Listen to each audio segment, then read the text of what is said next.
There's a new area of Papua New Guinea that is just opening up for divers, and it promises to be a real winner. During the season when other parts of the country suffer from rain and reduced underwater visibility, the southern coast of New Britain has its own individual microclimate and offers ideal and sunny conditions, the perfect diving location. And the diving there is very special. In this virgin diving area, there's something for everyone. Undersea wreckage from the hard-fought battles of the Coral Sea that raged through the region. Large numbers of pelagics. Fascinating macro subjects. And an unspoilt subsea environment.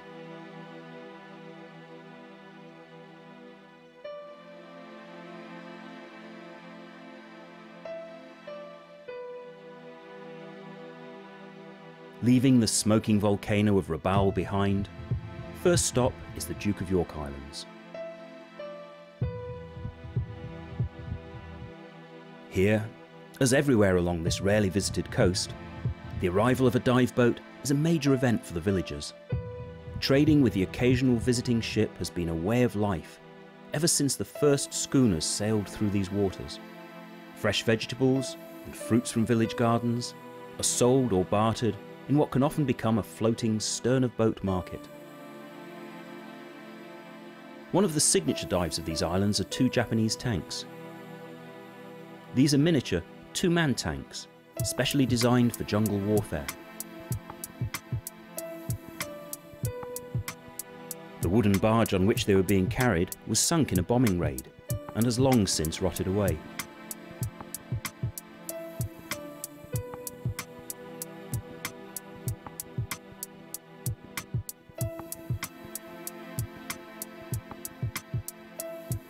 At Lindenhaven, there's a huge area of offshore reef. All the usual suspects can be found here, plus many more.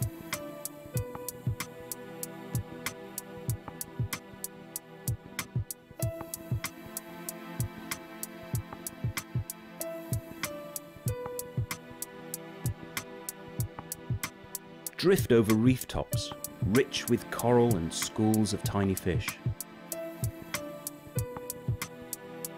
Off this coast lies the Solomon Trench, one of the deepest oceanic chasms. In the shallows close to land, the fish life is varied, prolific, and often unusual, and the corals are pristine. And everywhere among the corals are brightly coloured schools of tiny fish.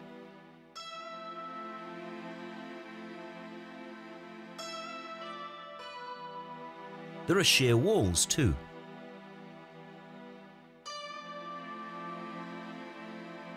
And healthy shark populations survive here, including reef shark and big silvertip shark.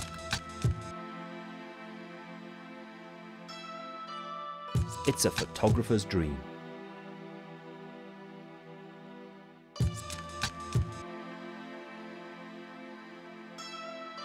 Ever-present schools of barracuda swirl above the bommies, cascading in the current.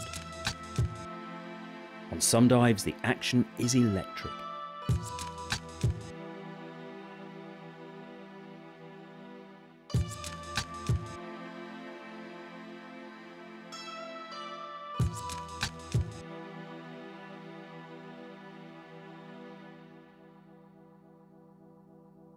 There's plenty of war wreckage too.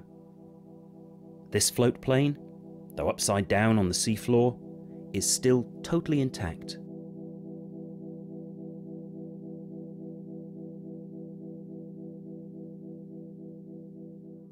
Since she crashed and sank here over 60 years before, she has lain untouched and rarely visited.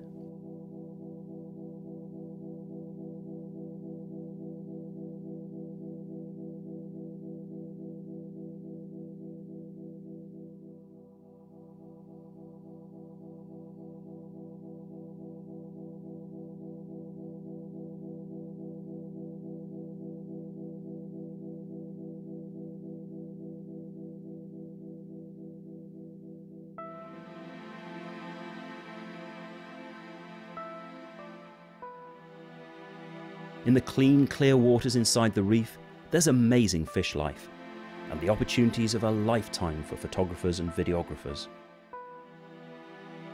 In contrast to the larger pelagics on the wall, here the fish are small, brightly coloured, and prolific. It's the adventure of exploratory diving. And there are all sorts of critters to discover.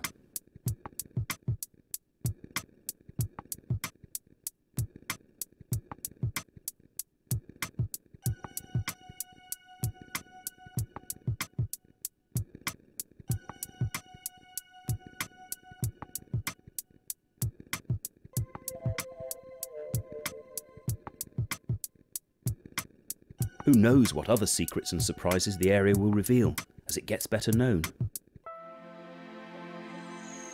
On our exploratory visit, we could only explore a tiny part of this so far undived area. Flatworms. Halimeda ghost pipefish in tiny clumps of weed on the channel wall. Bright purple leaffish. Brilliant yellow frogfish. And brightly coloured shrimp.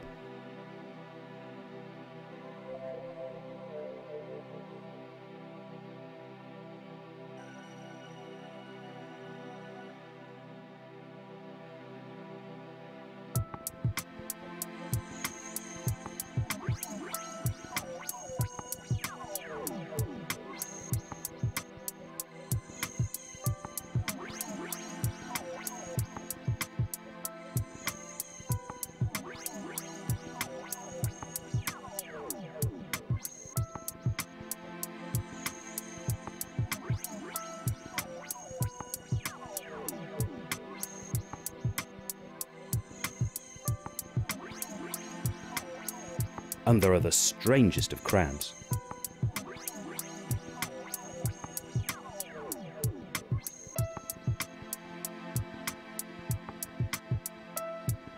This highly specialised and rarely seen crab matches perfectly the Halimeda weed on which it grazes.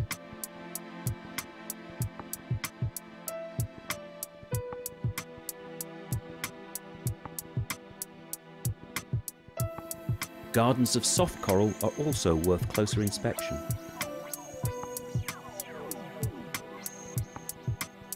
The closer you look, the more glimpses you can catch of their perfectly camouflaged residence. Crabs that not only match the colour, but even the shape and texture of the host coral.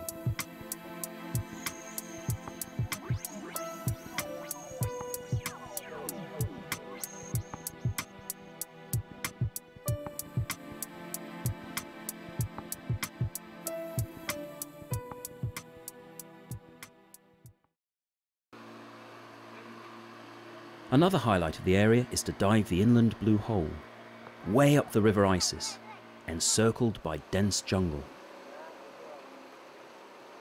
Alan Raabe discovered the blue hole while leading a fishing trip, and the whole experience of travelling upstream to the very source of a river and diving in the clear, cool, fresh water flowing from an underground river 60 metres below is unforgettable.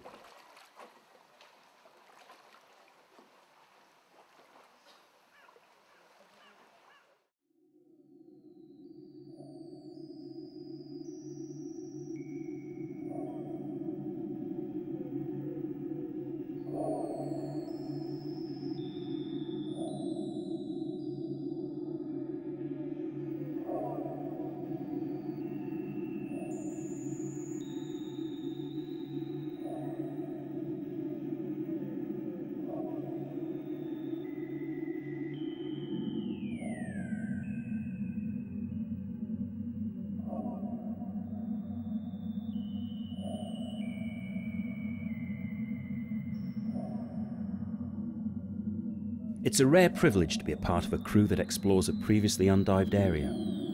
It's even more of a thrill when that exploration reveals a treasure house of rare and unusual marine life, and some exciting and unique diving challenges and experiences. The word is out. The south coast of New Britain is the newest diving hotspot in Papua New Guinea's prolific seas.